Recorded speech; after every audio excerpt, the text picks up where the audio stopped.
All right. So I have a short list of folks that I was going to definitely forget their names because that's what I do. I forget names. Don't mind me. The mic is on. This mic is going to the camera. The mic that we had for the little speaker here got swallowed up by the place. So I got to figure that out next. So we've had several sponsors that have renewed their sponsorship. I want to thank them real quick. Adapt Partners, Consult Webs, Look to the Right, and Dorigo. You guys rock. When I took over the, thank you much. When I took over the WordPress Meetup, what am I saying? The Raleigh SEO Meetup, I know where I'm at. One of them. Yeah, see, I'm great at forgetting names. The Raleigh SEO Meetup, when I took over the group from Phil, about half of our sponsors weren't really sure what was going to happen with the group. I think the size of this crowd lets everybody know that we are going to be sticking around. We are going to be having great speakers. This is going to keep getting bigger. And those sponsors stuck with me. We also have some new sponsors. Leeds Nearby. There he is, waving in the corner there, off to the side.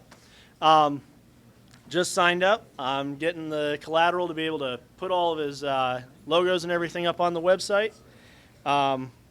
And also, this evening we have Fanbase that's helping us out with video. So everybody that's watching online that really likes the audio and video that's coming through this time, which is significantly better than what we've ever done before, Fanbase are the folks to thank for that. They are great with video. And last but not least, y'all are getting some free food, and there was a bowl full of pens up there, thanks to cheappens.com, which is Lynn. There you are. She's been a member of the Raleigh SEO Meetup group, see I got the right name there, for a number of years now, and wanted to say thanks to everybody for the great fun that she's had with the group, and she decided to be our first food sponsor in order to do that. So thank you very much, Lynn. Without further ado, you guys are here to hear from Phil on why it is that SEO apparently doesn't matter anymore. I figured that was a compelling topic. So Phil, take it away. Thank you, Frank. That is totally unnecessary. All right, so I had awesome music to go with my slides, but there was feedback, and so no music for anybody. Thanks for Frank and Patrick asking me to come back again. It seems like it's been like 9 months since I've been at a meetup or something.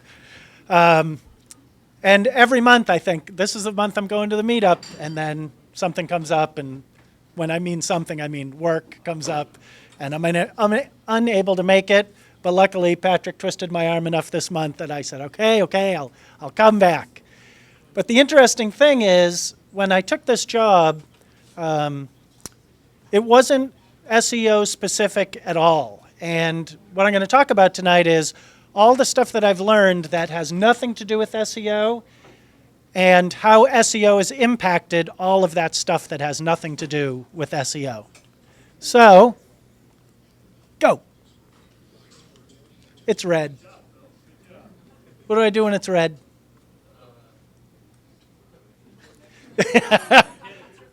Hold down a button.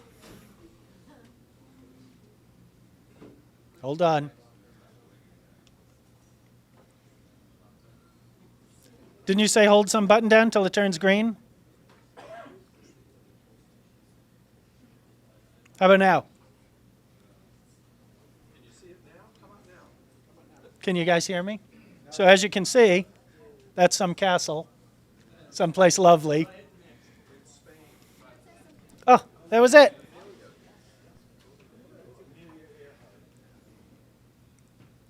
So this is new SEO.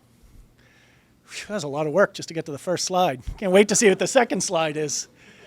And the reason I called it new SEO is even last year and 2 years ago, we started talking about the evolution of SEO, where 5 years ago, totally worth it to give your money to an SEO group to help you outrun the algorithm, stay ahead of Google, game the shit out of the system, and just win by being on top. A few years ago, that started getting harder with the Penguin updates and the Panda updates. It started to morph more into what Google had always told us they needed, which was, why don't you put out good content that people actually want to read? That's a lot harder than just, it's going to the gym every day as opposed to taking the diet pill and hoping that does all the work for you. So the reason I have Amelia up here is this is how I've felt being away from this group. I feel like I have been gone for a year and I've missed all the camaraderie and the SEO talk that goes on here, and super happy to be back here. Super happy to see so many good faces, old friends that have been around forever. So here's the title of my talk, When It Doesn't Really Matter, but you can still win that way. So if anybody here has never seen one episode of Mad Men, these are all Mad Men clips behind me, but it doesn't have a lot to do with the slides. I was just in that kind of mood. So at my new company, we sell software to banks, and it helps them price commercial loans. So not your mortgage or your car loan, but the big, $10 million loans that they're writing for a shopping center and stuff like that. So one of the things about the software we sell, nobody's searching for it. There's no loan officer in a bank someplace going, I could be making money, but instead, let me go to Google and type in loan pricing software solutions. There's no lenders doing that. There's a very few people doing it who are higher up in the bank. But really, our search traffic, it's almost zero. So, it's a little jumpy, hold on. So we don't have a sales team. And I'll get more into why we don't have a sales team. We tried it and it didn't work. So there's nobody looking for us on Google, and there's no sales team out there telling people to buy us. And there's good reason for that. So our target audience is this guy. It's the guys that run banks, which are 60, 70-year-old white guys, not huge users of the internet and Google.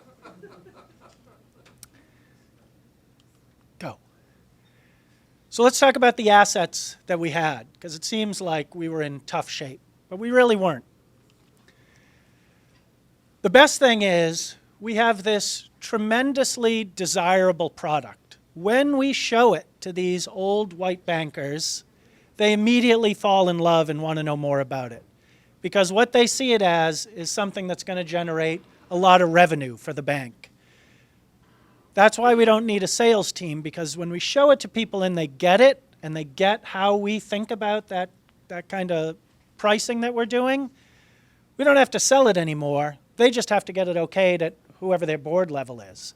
And if we show it to them and they don't see the value in it, we could give it to them for free and they're not going to use it because they don't see the value in it. So for us, it's very binary when we're talking to people about our product. If they get it, we just help them run it through the bank and buy it. And if they don't, we let them walk away and hope that they come around to their senses. Man, that's tough. So we have a charismatic leader at the company who is well known, has spoken a lot, has talked to hundreds of banks, and implemented this pricing solution at an old company, as a consultant, and now at a new company. So although he's never worked at a bank, he has probably put in these pricing solutions at more banks than anyone else. So that's a huge plus. He's got this enormous amount of knowledge so that I don't have to think up new smart stuff. I can just hang around with him and listen to him and take some notes, and I'll be able to produce some smart stuff. The other great thing is, although we're a startup, we're only about 5 years old, we are actually making money. And we make a fair deal of money because we're selling to banks, and they've got a vault full of cash in the next room. Very smart niche to sell into. So there's no real budget constraints. Nobody ever says to me, you can't do that, that's too much money.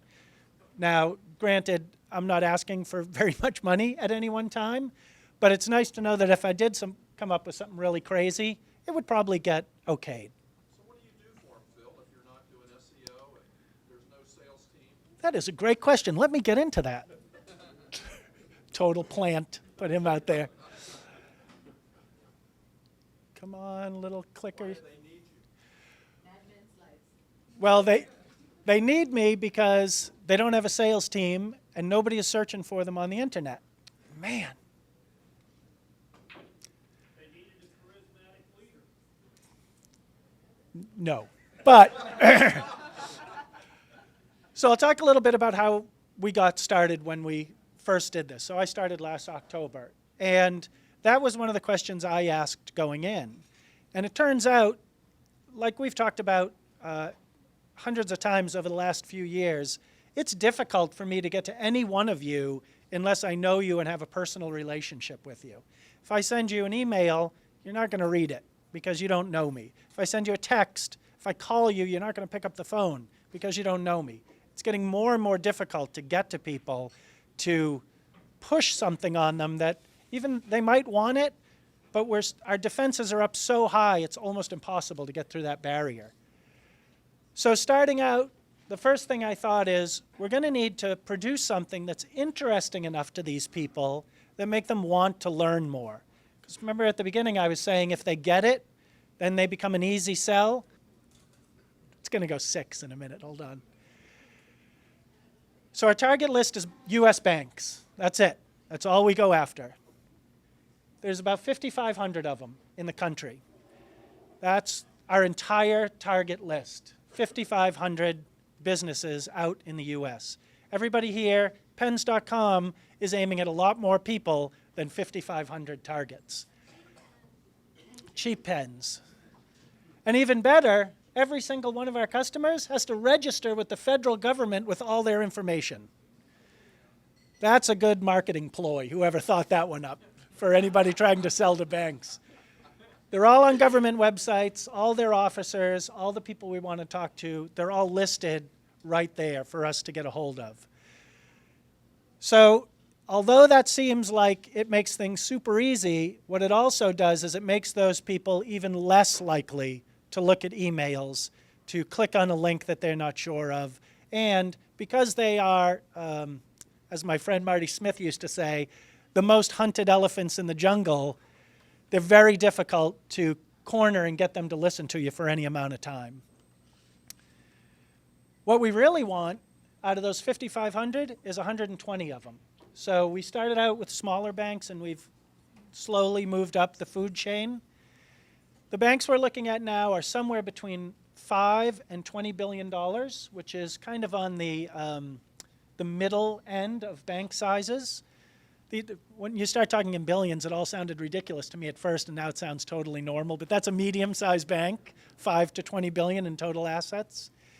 And the reason we want those 120 banks is we sell our solution by not by seat license or something like that. We sell it on a yearly subscription, dependent on the assets of the bank. So if you are a tiny little bank, you guys want to take a guess at the name of the smallest bank in the U.S.? Tightwad Bank. It is teeny. If Tightwad Bank bought our solution, they pay about $7,600 a year. And that's kind of the base. And from there, it goes up. So these 120 are the point where we put in the same amount of effort as if we were selling to Tightwad Bank, but the return is, a zillion times better. So this is what we've been aiming at through last year and into this year and having good success. And we've even thought, is this an SEO strategy, or should we hire someone to sit down all day, every day, and figure out how to get to these 120 people? That's it. So think about your audience sometimes and think, what am I spending money on? And is there a better way to get to it? So if we got one of these banks, maybe it's $100,000 for the year, that is more than going to pay for one person whose job is totally to focus on those 120 banks. It almost seems criminal that we haven't hired that person yet, because one sale will pay for their salary. So here's how we do get to them. This year we'll do 78 conferences. That's a lot. At conferences, we stand at our booth. This is going to be our new, sleek, streamlined booth. I know you're terribly impressed. And it's like every other trade booth, right? There's 100 different people who offer banking services, and we stand there. Even here, we're not ever really selling. We're just trying to help people. Because what we've learned over time is we can't sell them. We just have to explain what ours does. And we do that by saying, this is how we think about pricing loans. Is that how you think about it? And almost universally, they'll say, yes, that's how we think about it. And we say, well, is that how you're doing it? And almost universally, they say, no, that's not how we're doing it. We are flying by the seat of our pants and making it up as we go. So the conferences are great for us, but even better is at some of those conferences, we have the opportunity to speak. So we're going to speak at about 35 of them. Again, we're never really selling from the stage. We are trying to inform those people to tell them, this is what we've learned. One of the great parts of our software is we get to look at aggregate data that comes in from all the banks that we serve. Through our software, we're now looking at about $11 billion a month in loans that are coming through. There's no other bank out there that's doing $11 billion in loans, which would be a pretty big bank, that would say to the public, let us tell you all the cool stuff we found in our loan portfolio. But we can. That's the kind of stuff that we're sharing with bankers. That's the kind of stuff that they are terribly interested in, because all they get to look at is their data set, whether it's bigger or smaller than that. They're still confined to that. And we can say our data set is across the entire country, hundreds of banks and thousands of lenders using it every day. Come on, Don. You can do it. Ah. But now we're in the computer age, so we can do more than just stand at our booth and talk to people.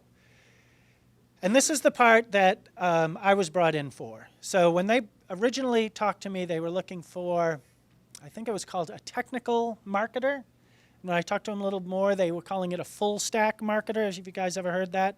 It's basically a marketer who has some experience in all different parts of marketing, a little bit of email, a little bit of nurture campaign, web stuff, blogging, blah, blah, blah. The big difference was rather than saying, hey, we should blog, it's somebody who says, hey, I just set up the blog.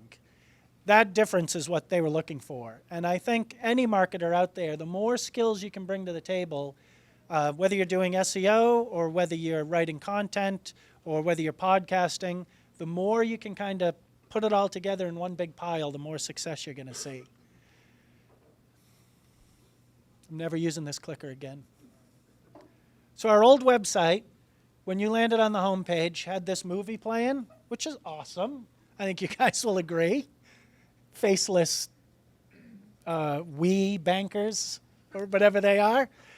The interesting thing about this was the content in this video was good, and bankers would often say, hey, I watched your video and it made a lot of sense to me, but it just looked so awful that it was causing a problem where it didn't look like we were a company that the bigger banks would want to do business with. And that was one of the things I was tasked with, is make us look in a way that if Wells Fargo looks at us, they go, oh, those guys can help us, not just the smallest banks out there. So we got to work on the old website. I started with the basics. So that dot down in the left, that's actually the day I started. For some reason, Google had that particular day picked. We only had 40 of our pages even indexed by Google on our main website. So just working through some of those problems, we got that to where it needs to be. And we've talked a million times about SEO is impossible to do if you don't have the absolute basics right. If you don't have your stories linked throughout your site. If you have your robots.txt excluding Google from looking at you. All of those sort of things make SEO remarkably difficult. So start with the easy stuff by looking at analytics and all the other features that Google can give you and some of the other tools out there to start making it easier. So the previous 2 years, this is a weekly shot, that's why I look so low. We were already moving in a pretty good direction. If I could have put a trend line on there, it was trending the right way. So it's not like I was stepping into something that was a big steam and pile. It was already half decent. A lot of new visitors were coming in, mostly because it is a marketing site, so we weren't getting return visitors here. We get a little bit on our blog. But it was a lot of new people, and they would come in, and they wouldn't spend a ton of time, but a little bit of time looking around. We weren't doing any social. There was no social at all going on because, I know this is going to shock you, 60-year-old white guys running banks, they are not on Instagram. I know it's shocking. Even though we knew that, we did set up social accounts on all of those, and we used them sparingly, mostly for the next generation of bankers that's coming behind them, the guys in their young 40s to early 50s, right? That part that's getting ready to move in and take over the leadership positions, they actually are on social. And we don't want to wait until they say to us, where's your Facebook page, or why aren't you on Twitter? So we are using social now, and we're using it for more than just read our stuff. We're also using it to identify the people in the industry who are kind of the thought leaders who are using social media that the bankers listen to at conferences and stuff. They'll never see him on Twitter because they're not on Twitter, but they'll listen to him at a conference and say, oh, that guy's smart. How much LinkedIn are you doing? We do some LinkedIn. That's where we get, when we post, if we put up a new article and we post it a couple of different places, LinkedIn gets the most clicks and likes and stuff like that. But even there, it's very minor. I counted the dots, 42 weeks. And over those 42 weeks, we have basically doubled traffic. Some of it is due to the work that we've been doing, which I'll get into. Some of it is just natural, right? We were already trending up and we'll continue to trend up. We're starting to get more return visitors than we used to, which I think is partly due to some of the new stuff that we're putting on the website. At least that's what I tell the boss. The blog, which is on a different domain, mostly because we want it to be an agnostic blog that helps bankers. And we didn't want it to be, hey, we're just selling more crap over here at the blog. So we think of the blog differently, which is we're going to put out stuff that helps lenders be better bankers. But it's our stuff. Maybe 1 out of 5 times it'll be us, or we'll talk to somebody. We're doing a lot of podcasting now, which I'll get into, which is our guy doing the podcast, talking to other people. So it always kind of comes back to Precision Lender, but we're never really doing any hard sell over at the blog. We started podcasting this spring, mostly because I was listening to the Copy Blogger podcasts. If you guys haven't listened to those, you should. They're awesome. And he had mentioned that at Copy Blogger, they are doing, and this was months ago, 19 podcasts from their CFO to their CEO all the way to the stuff you'd expect, right? How to write better and stuff like that from Copy Blogger. I listened to about 4 of them. They're all awesome. And I thought, shoot, if those guys could do 19, we should be able to get 1 out. So we started just with absolutely zero idea what we were doing, which is exactly where I like to start things, because then I can't screw it up too bad. We got the exact same mic that they have back there, the Blue. Is that what it is, Blue? Just plugged it in, and we had 2 people standing just like this next to it. Hey, how are you today? I'm doing great. Like, it was very awkward and weird, but it worked for the first couple of podcasts. And you can see we had a huge following right out of the gate. People were dying for this content. But interestingly, what we actually did find is there are a zillion podcasts that focus on, here's how to beat the bank.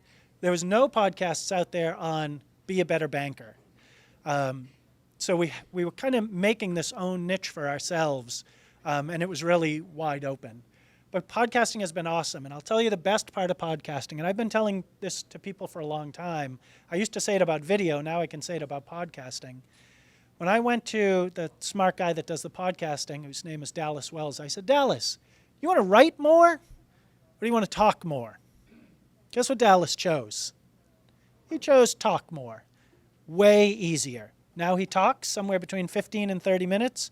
We get somewhere between 1,500 and 3,000 words because everything gets transcribed. We get a podcast, we get people downloading it, and we get all that super rich, keyword-dense copy on our page from then on. Not only that, when we interview smart people who have a good following, they're also driving their social traffic there. Yep. After this podcast, do you have to literally transcribe it, or do you have some kind of voice dictation like Dragon that takes it off the screen? I don't transcribe it because I am not a typist, and nobody likes to transcribe it. So I send it off to, we use rev.com, R-E-V. There's a million of them. I like Rev because they're pretty fast. They're all about $1 a word, somewhere between 75 cents and $1.50. This one's $1 a word. Excuse me. They're usually done in 24 hours. So we usually shoot the podcast Thursday. Do you need a minute? A minute, yeah. What did I say? $1 a minute. So if it's 20 minutes or something, if it's 20 minutes, it's $20. They'll usually have it back by the weekend, and then I can just more or less copy and paste it in, and I'm done. The transcription is 95% right. Sometimes, because we talk a lot of nerd banking talk, they'll miss some of the more nerdier terms. But overall, really good. You know, you listen to it one more time, looking for typos in the transcript, and you're done. But podcasting has been awesome because it frees people up to not dread writing a blog post for a week and just talk to somebody they already find interesting. So Phil, Yep. question. You said you couldn't find another podcast that talked about how to be a better banker. Would you have leveraged our audience if you could have found somebody that you wanted to get interviewed with on their podcast instead? Yeah, we are doing that. I mean, there's other ones that are close. So ours is specifically aimed at lenders. Guys doing out on the front lines trying to get you to build your new office, right? There's some that talk about general banking things like, hey, the interest rates are going up, or Greece is about to crap the bed. Like, there's banking ones like that, but there's none that say, listen to this and you'll become better at your job. There wasn't anything like that. So actually, there's a good one out there that has some snarky guys that run it called Gonzo Banker. We're actually talking to them. So hopefully they'll be joining us in a week or two to do it. So there's some out there, and we are going to try to leverage that. It's the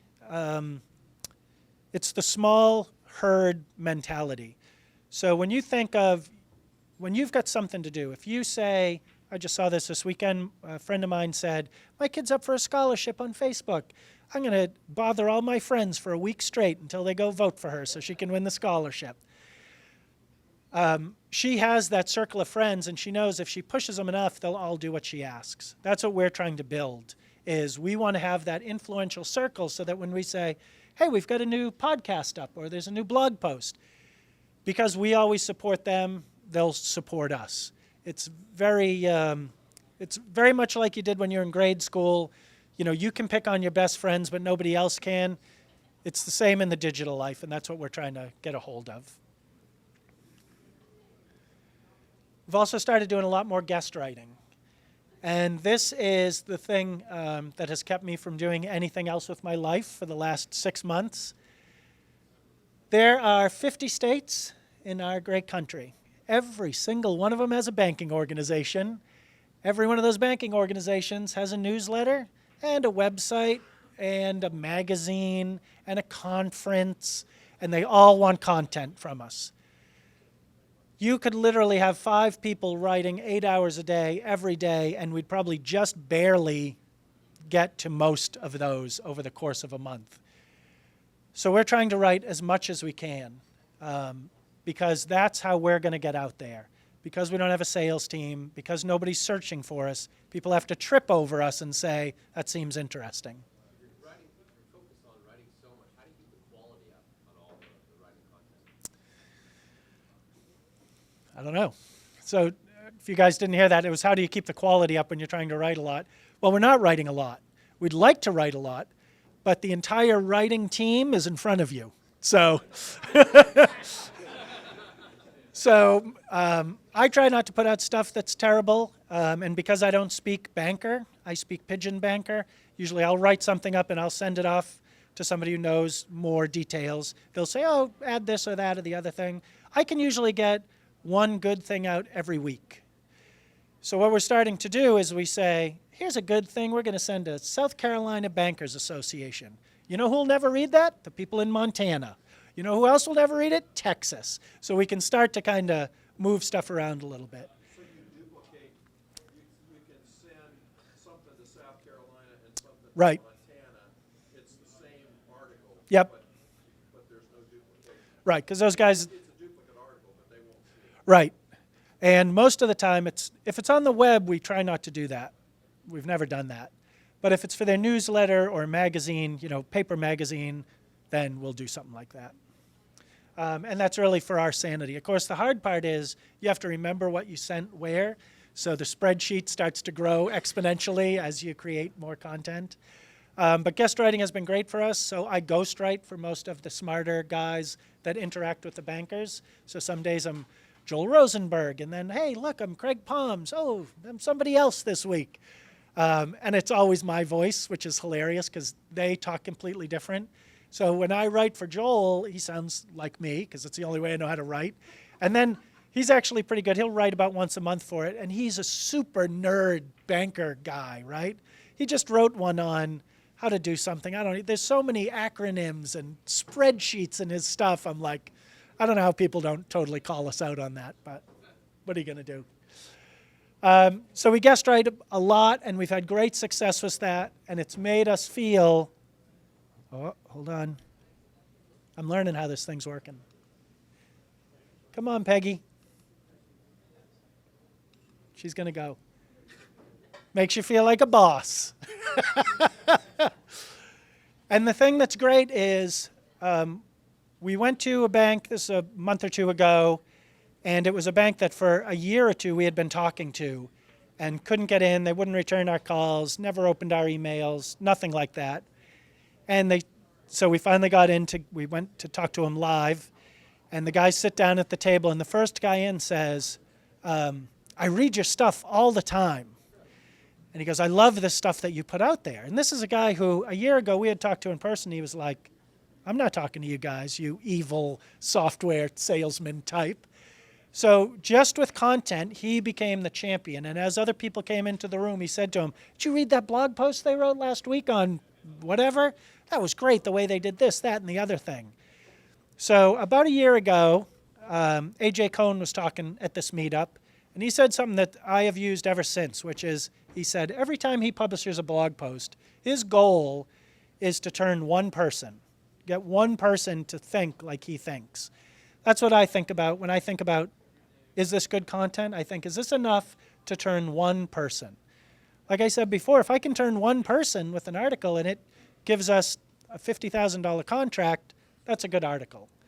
And the other thing is, it has to be consistent. So that podcast I talked about, we just published number 20, and that's every single week, come hell or high water. One week we didn't have any. Dallas, who does it, had gone home for something. We weren't quite ready for the next week's one, which was going to be on the data that we've been pulling out of, all of that loan data that we look at. That was going to be awesome. We got a data scientist, and she was digging into stuff. So I was like, oh, shit, it's Sunday afternoon, and we don't have a podcast. It's supposed to go live tomorrow. So I run to the office. I plug in the digital recorder, and I go, hey, it's Phil Buckley, the communications nerd at Precision Lender. I just want to tell you that we got some great stuff coming next week. It was like a 4-minute podcast. But I put a couple of good graphs in there, some of the early stuff that we'd come up with that we'd pulled from the data, and it actually did surprisingly well, because the podcast was, come to the website and see the cool stuff that I just posted. So even sometimes when you think like, I just ran into a tree, it can still turn out okay. As long as I think, if you're genuine with people and say, we do have good stuff, if you come and look at it, I think you'll like it. You can't send them to crap, right? It has to at least be half decent. So we were feeling pretty good. Go. But then we got some bad news.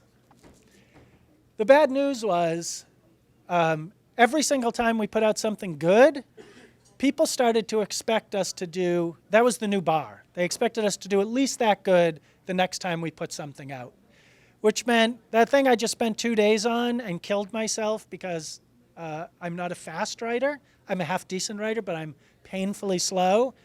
Means that it's going to take 3 days the next time, or 4 days after that. And that's tough to do. So I started to try to lean on some of my other coworkers to pull out some of the information they may have. that was difficult. Nobody ever likes being asked, who wants to blog this week? Put your hands up, come on. Nobody's answering that call. So what I did is, this is probably 2 years ago, we had Comms Ninja here, Comms Ninja on Twitter, and she said something fantastic. She said, I am tired of watering the horses. She said, I don't want to go out and force people to blog anymore. She said, now what I do is I make heroes of the brave. So when somebody does give me a podcast or a blog post or an article that I can send along, I make sure that the entire company knows how awesome that is, how many hits it got, how many people commented, how many views that got, how much, anything that I can put up there so that that person who wrote it feels like, I'm awesome, I'm going to do this more often. And the people who might be on the fence might think, oh, he's getting a lot of attention, maybe I'll do that next time. So just a few weeks ago, one of the people who's only been with our company a couple of months, she's about 24, and she said, I want to write one on millennials. Not a huge thing for the market we're in, but interesting to bankers in general because they have no idea about millennials. So she wrote about her friends and how they think about banking, and it's a complete anathema to the bankers. I'll tell you a quick side story. I was at a conference down in Louisiana, and there was a guy who gave a great presentation on millennials, and this is, right, the biggest cohort, bigger than the baby boom generation. And he's talking about what they expect from banks and bankers. And there's an old timer in the back, and he raises his hands and he says, do we really want to bank those people? Meaning, do I even have to do business with the largest cohort in American history? Can't I just skip that entire thing? So they're not looking forward to the millennial generation, but somebody is. That's a lot of what we're writing right now is, banks are still stuck, right? They are 10 years behind. When you think of all the cool apps that have come around the last 5 or 10 years, none of them are from your bank.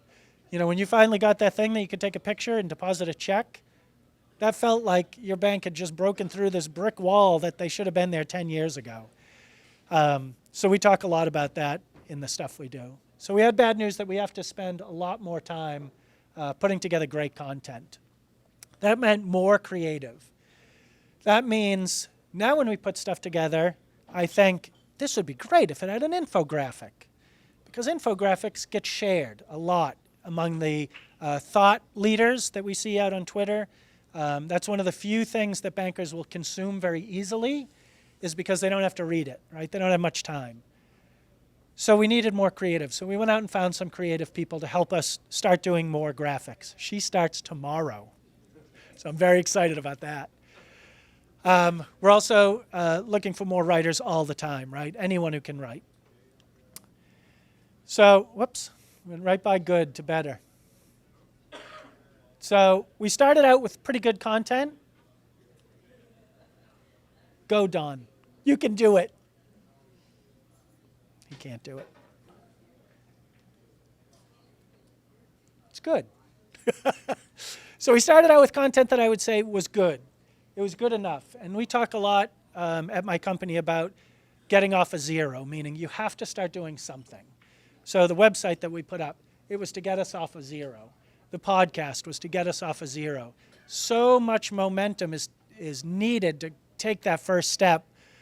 We talk about that a lot. It's just going to be terrible when you start, but you just have to go forward anyway. So then hopefully after that, you can get better.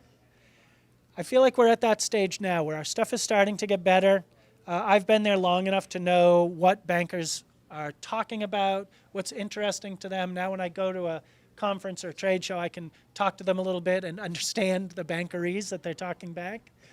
But the things that are interesting to them are all over the map, and it depends. The dorky movie I showed you at the beginning had 4 people in it, because at the bank there are 4 personas. And anybody who's done persona stuff with their website knows this. The CEO says, bring in more business. It's really all he cares about, right? The people in credit say, well, I don't care if you bring in more business, they better not default on those loans.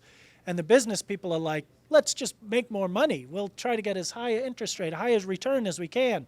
Like all these different factions of the bank that want different things from their lenders, we have to talk in at least 3 different languages, depending on who we're talking to.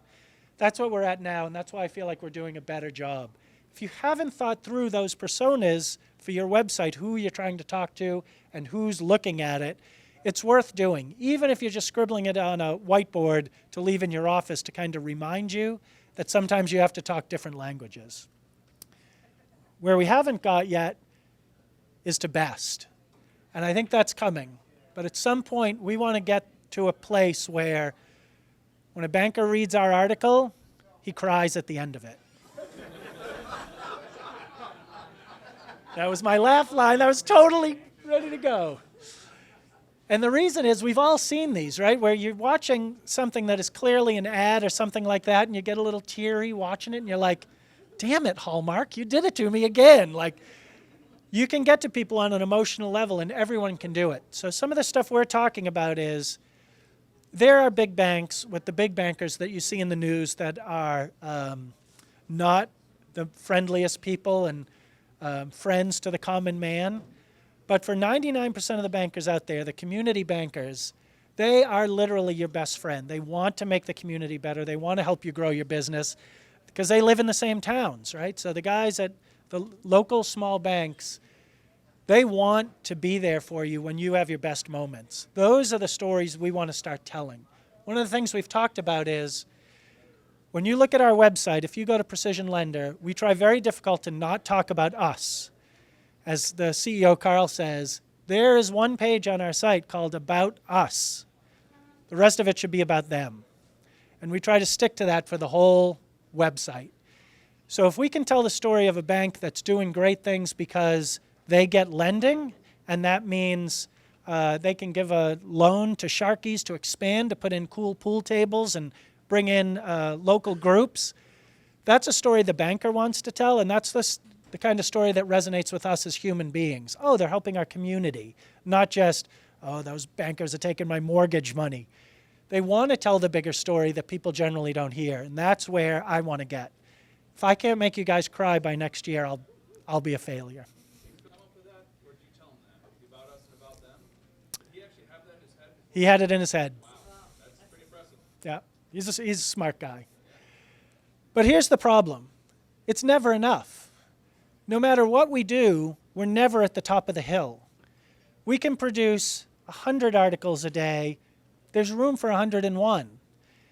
So it's agonizing. I was just talking with my supervisor yesterday over lunch, and I said, I feel like I did so much work last week, I'm only a month behind.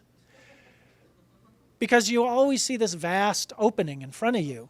And it's exciting because you can do anything you want with it, but it's never going to be enough. When you switch from I'm going to outrun the algorithm to I am going to give people so much information that they can't ignore us, you have to give them so much information they can't ignore you.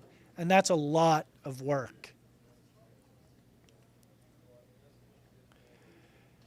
We get to chase the long tail, right? When we're looking at accumulated other comprehensive income, you guys aren't chasing that. Trust me. There's only one person chasing that, and he's right here in front of you. But this crazy thing, oh, I didn't include it.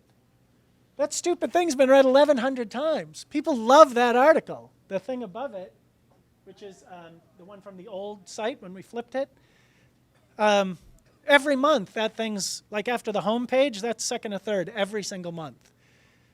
We have a huge ability to reach people because we are on the far end of nerd on the banking scale. So if you're looking up something like, how do I make my mortgage better, you're not going to bump into us because we're so far on the nerd scale.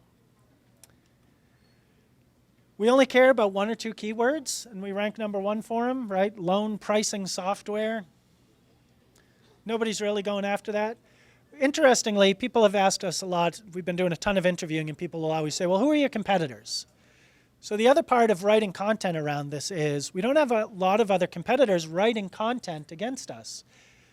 Because at the small banks, there's probably half a dozen competitors, and they all do a great job. But as they scale up, they're not able to scale with the bigger banks. Once you get to the bigger banks, it's mostly an in-house solution. They get this massive Excel spreadsheet that they use to price your $40 million loan at Wells Fargo. And they've given it to the lender, and he probably hasn't changed anything in it. So you're probably okay. The math probably works in there. But it's a little bit frightening. So we play a little bit on that scariness factor when we talk to the bigger banks, which is when you give that to Joe Schmo, the lender, how do you know what he's going to do with it? And they'll say, well, he pulls it down off the server every day, or we've got stuff in the back to update. But Excel is portable. We've all screwed up Excel, haven't we? I certainly have. So being able to go after terms like that means that the people who are looking for us, there's not a lot of competition. But I do need help. We are looking for communications people. That's my plug. If anybody's a good communicator. Cole. Oh. So, come on, Don. It's going to happen right here. Yes! Nirvana is at the very end when you realize you've put out a great piece of content and people that you didn't know were watching you start talking about it. That's happened to me twice now with 2 pieces of content, and it's magical. If you guys have never had that where somebody fairly impressive has picked something up and says, you guys should read this. This is good. It feels like you're floating on air that whole day. That's how I learned that for at least the niche that I'm in, SEO isn't nearly as important as putting out something worthy of sharing that people are going to give out to their networks. I have a huge advantage that I'm not trying to rank for ballpoint pen or Raleigh restaurant or anything like that. I've got this super focused, narrow niche. And I think this would work in most niches until you get super wide. But man, it is a lot of work. It's going to happen. So this is what I figured out over time. I can't turn off the SEO voices in my head. They're still there. When I'm writing titles for the articles or I'm putting in meta descriptions or not on some, it's a way of thinking about everything that I put out there, from video to podcasts to written word. It's all meant to get somebody's attention. It's a ladder that I got to get them down. I got to get them to notice it. I got to get them to click it. I have to get them to read the first paragraph, and then I have to get them to stay with it. And those are the 4 parts that I think about. If my title is so boring they're not even going to pay attention to it, I've lost completely. If I can get them to click it, maybe I can do a little bit more once they get there, put a cool picture, write a better meta description, that sort of stuff to kind of get them to the page. Once they're on the page, then it's on me to keep them there any way I can. And that's all I have. You, sir, in the front. Phil, where does video, or how does video play into this strategy, or what you would be doing?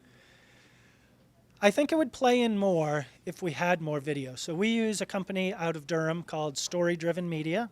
They've been doing a great job. We've got a couple of videos up on our site now that are kind of like story of us, where did our product come from, that sort of stuff. We're getting ready to put out some more that were more about the teams and what's important to us. So if you went, the one we just finished was about the development group, which is the biggest group in the company. And it's kind of like, here's our developers and here's what they think about. It is part recruitment tool, and it's part to make the people who buy our software think, oh, those guys look like they know what they're doing. So it's a combination of both. We're not doing a ton on YouTube, but we will. Everything that so we use Wistia to host. When we have stuff that we think is publicly consumable, we also push it to YouTube purely as a search factor. I don't know who's going to be searching for that sort of stuff on YouTube, but it could be related to somebody else. We've got other banking companies that we have a pretty good overlap with. So if you're watching something from Encino, which is out of Wilmington, they do loan origination. Just because we have kind of the same verbiage in our video stuff, we might overlap with them, and they do a lot with video and that sort of thing. I think any of these that, for a company like ours, our main hurdle is getting the word out. We work with about 200 banks. As you saw, there's 5,500. So we are probably known by about 25% of them. So for us, we just want you to know who we are early on. So if you did like podcast, because in podcasting and doing video podcasting, We have a couple of kind of Whiteboard Friday type of things. So our content flow chart looks like this. We come up with a crazy idea. We make it into a podcast because there's almost no hurdle to a podcast. You and me sit down. We have 2 mics and a digital recorder. Half an hour later, we're done. If we think that's good, we make it into a blog post or can we make a white paper or something like that, or video? Like, it all starts with, let's just talk it through. We've got a couple of podcasts that we like, that was crap. We're not even going to post it. But if it's good, we think, hey, we could do something more with this. We make it into a better blog post, add some more stuff to it. If that goes over good and people talk about it, then we make it into a white paper or a Whiteboard Friday. And we start to interlink all that stuff together. If all that goes good, we have a monthly webinar that we do that is not very often customer focused. Again, it's more, if you're a lender, this might be interesting. We'll stick it in there as well, and we'll get somebody to talk about it there.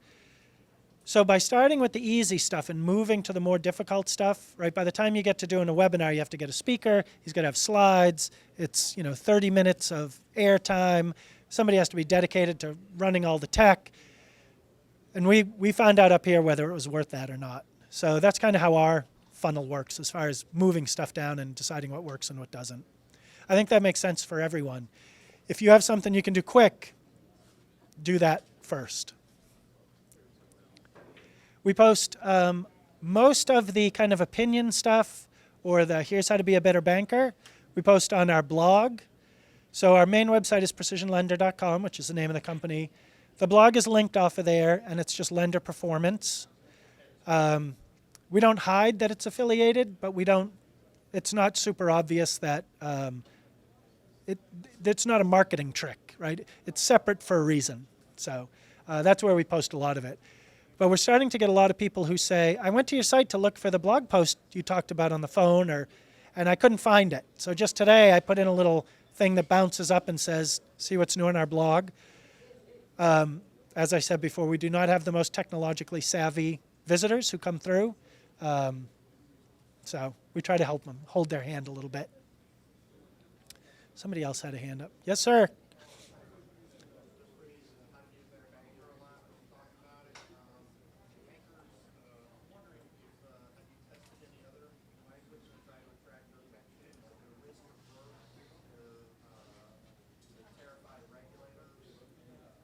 Yeah. So I don't know if you guys heard the question. He said, have we tried to use any other language other than how to be a better banker?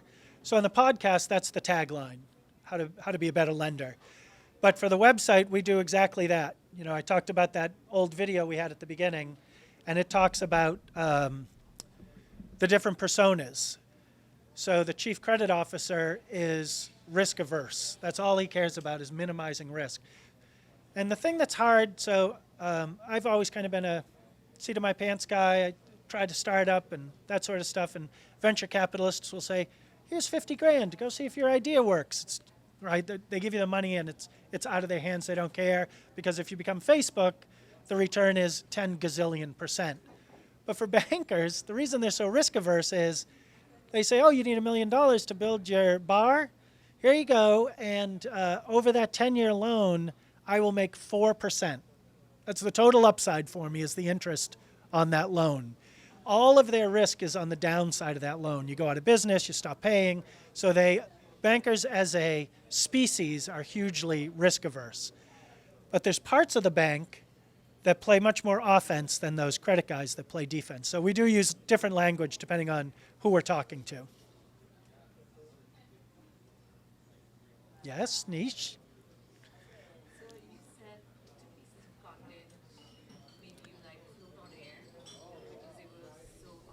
Right. Did you do any analysis to see what made those resonate The question was, did I do any analysis on the content that actually worked? I didn't do any analysis, but I will usually talk to those people if I can offline. I'll say, hey, where'd you find it, or something like that. They usually find it because they happen to see it somewhere in one of their feeds. I saw it on LinkedIn. I saw it on Twitter. And that is just a timing game, right? We've all seen that where you see something interesting go by, and you go to look for it 30 seconds later and you can't find it. So part of it is just luck. So not how did they find it, but why did it work better than the others? It's kind of what I'm curious about. Gotcha. I think everything that we put out will work for somebody. We definitely aim every single piece at somebody finding it interesting. And I think what happens is when the right person finds it and they're in the right frame of mind, it clicks for them. So when they say, hey, you should read this, what they're really saying is, this is the same way I think. Sometimes it's people who are already customers. One time that was the case, which was still nice to hear. And the other time it wasn't a customer. It was someone who hadn't heard of us before. His friend had shared it on LinkedIn and he found us that way. So it's that friends of friends marketing, right? I have to get to you to get to your best friend because I can't get directly to your best friend. But no big analysis. If we had more going on, we could do more analysis, but it's a little bit happenstance right now.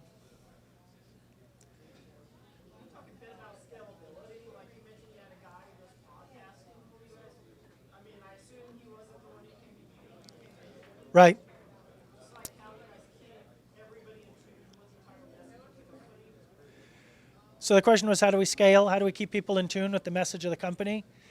The message of the company part is easy to keep everybody around. There's a strong company culture, and we all gather at least every Friday to meet with our Charlotte office. So the two founders, one lived in Charlotte and one lived in Cary. Neither of them wanted to move, so we have two offices. And that Friday meeting, you always get to hear from a different department. We got 4 or 5 different departments, and they'll talk for a half hour about what they're doing while you're eating lunch. That's a great way to keep up with the company and what's going on. But as far as kind of the message of the company, it hasn't changed since 2010 when we took on the first customer, which is we want to help you make more money from the loans that you bring in, and we want to help you bring in more loans. It's a pretty simple message. We don't have to go far off. You're missing out on loans because all you're competing on is rate, and we give them other things to compete on. And the loans that you're bringing in, you're leaving money on the table. And when you do both of those, you miss out on an opportunity to build deeper relationships with these business people in the community. So those are kind of the 3 legs of the stool, and everybody in marketing can chant those in their sleep. Yep. So it sounds like you're doing content marketing, Yep. informational content that's relevant to your audience, that gives them more knowledge, and when they think of what they need, they're going to come to you for solutions. Right. The only thing that I never liked about content marketing is it always left off the part that you still have an obligation to make it as SEO friendly as possible. If you and me are competing and yours is slightly more findable, if you're at number 1 and I'm at number 2, you're still going to win most of the time. So it's like I said, you have to have that SEO mindset. How can I make this title a little better, more clickable? For instance, I just put one out that was, what was the name of that one? Oh, it was the working on your sales funnel.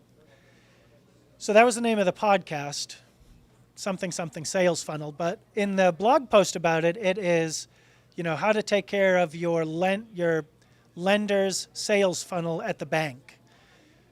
Same idea, but words that bankers might be looking for, as opposed to everybody wants to know how to manage their sales funnel better. We just want the banking people.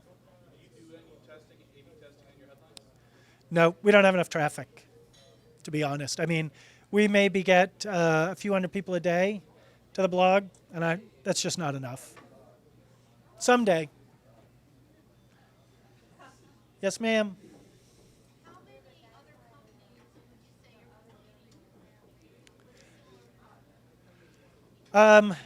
There's probably half a dozen companies out there that we're competing with on the smaller end that are dealing with banks under $1 billion, which is the huge majority of banks. If there's 5,500 banks, there's probably 5,000 of them, maybe not quite, 4,500 of them under $1 billion.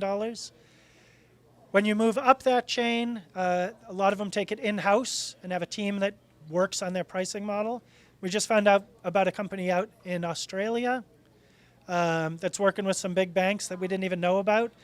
They came about it the other way. They started as a consultancy and built a product. And then when they were done, they said, oh, we got a product. We could sell this to other banks. So, but not a lot, not 10,000. We could probably count them all on our hands. Just like pens. That is it. Thank you.